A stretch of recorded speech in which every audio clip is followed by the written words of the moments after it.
part of our light and energy package, we're going to see the second equation. For this, Max Planck is the one who determined that energy can only be gained or lost in whole numbers. So he determined that energies could be quantized. We can know how much there is. And this is a warm-up that we had several days ago. You told me that this electron was misplaced because it should have been placed in the 3s. But what happened is it got enough energy that it could jump to higher energy levels. So he determined that energy could be gained or lost in multiples of the quantity. This is our symbol for frequency times a constant. So whenever you see the H, this is going to be Planck's constant, because he's the one who determined it through his experiments. And this quantization means that only certain energies are allowed. This is the equation. We can calculate the amount of energy an electron can needs to gain higher energy levels, or the energy that they lose when they come back to the ground state. So the energy gained or lost is equals to the frequency times his constant. But just like in our lab, if you didn't have frequency, we can still calculate it, because we know from the previous equation that the speed of light equals frequency times the wavelength. So if we don't have frequency but we do have wavelength, then frequency equals the speed of light over the wavelength. So we can replace it here. Instead of frequency, we can say energy equals Planck's constant times the speed of light over the wavelength. So if you have wavelength, you can use this equation. If you have frequency, you can use this other one. So this is the constant for Planck's, 6.626 times 10 to the negative 34 joules per it's joules times second. And frequency, we know that the units are per second or hertz. Okay, so this equation shows the relationship between the change of energy level, how much is changed, how much gain or lose, and the electromagnetic radiation absorbed or emitted. So electron absorbs energy and it is excited to an unstable energy level. So if it absorbs, it's going to jump to a higher energy level. Light is emitted as the electron falls back to a lower energy level. Because it's emitted, this is what happened in the lab. Whenever you were putting fire on those solutions, whenever you saw the light, it was because the electrons were coming back to the ground state.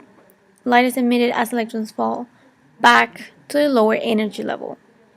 So here, if we have an electron here and it jumps to a higher energy level, the energy is absorbed.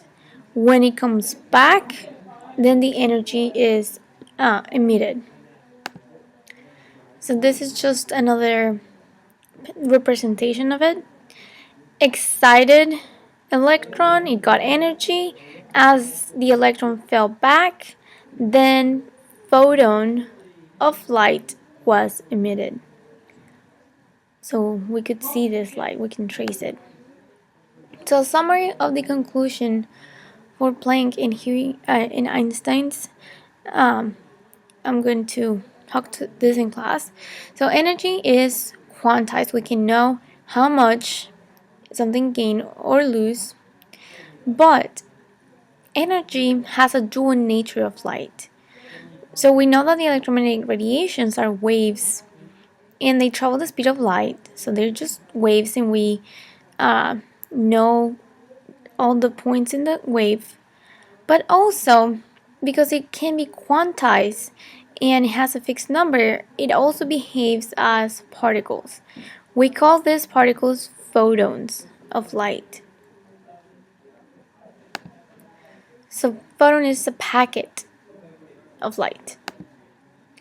Okay, let's do some calculations for energy. So what is the energy of a photon of light whose frequency is 7.85 times 10 to the 15 hertz or per second? So our given is the frequency, and we also know Planck's constant. The unknown is the energy, and the equation that we're going to use is energy equals Planck's constant times the frequency. So energy equals Planck's constant 6.626 times 10 to the negative 34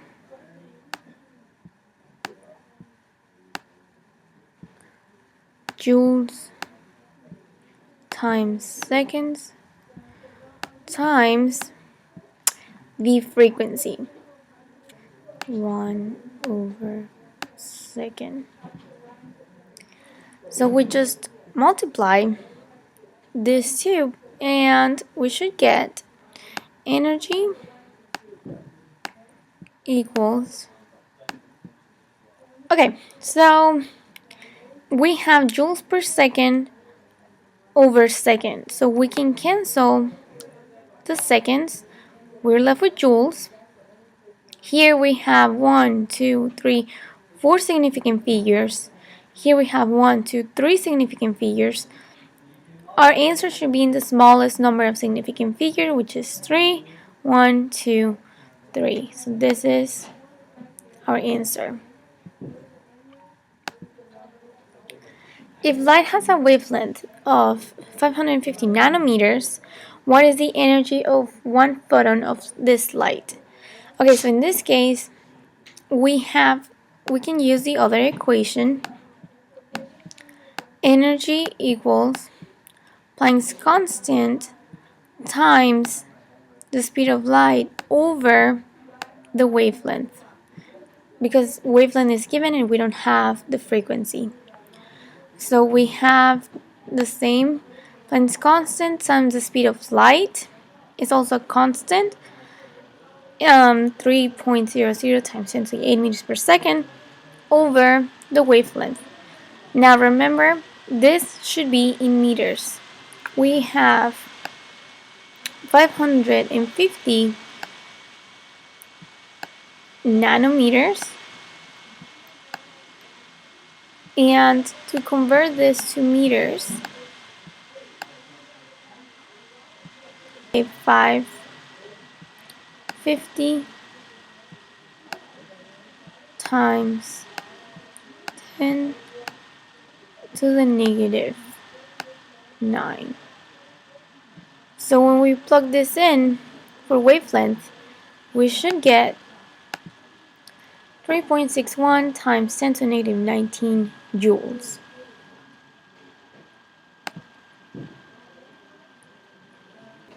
Okay, so wave equation number 2 is energy equals Planck's constant times the frequency.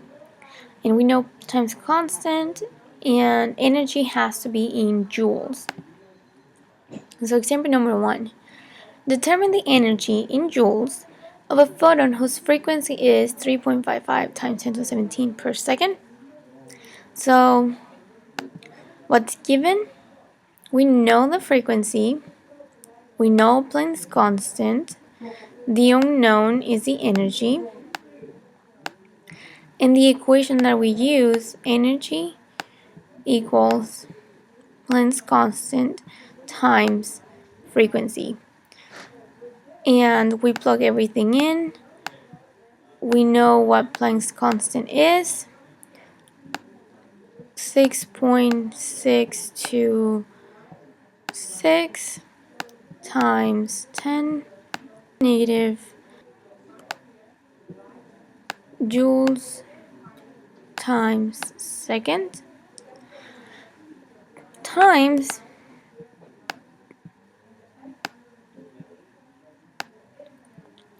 the frequency. So it's 3.55 times 10 to the 17 per second.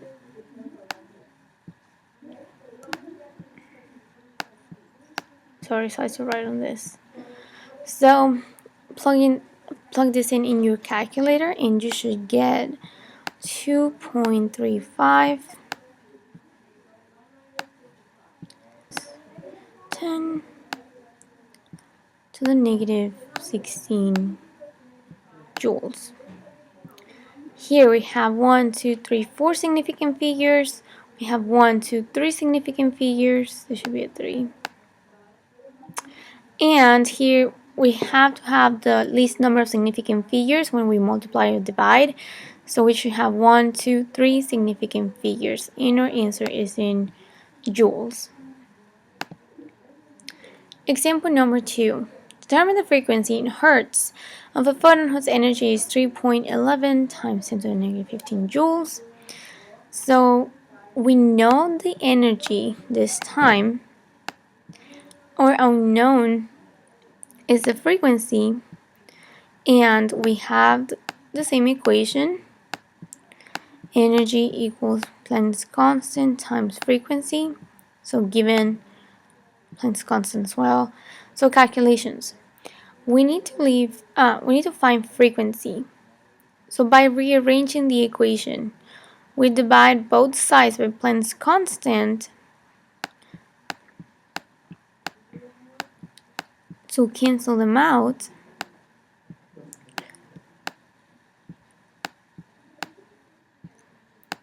So frequency equals energy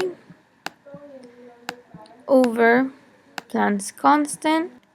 So the energy is 3.11 times 10 to the negative 15 joules over Planck's constant, which is 6.626 times 10 to the negative 34 joules times seconds. So we cancel joules.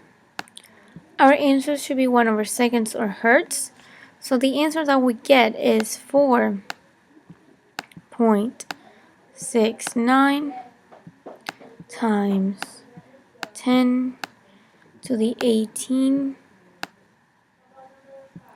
hertz. That's an 8. Okay, just complete all the rest of the problems for equation number 2 on your own. Thank you.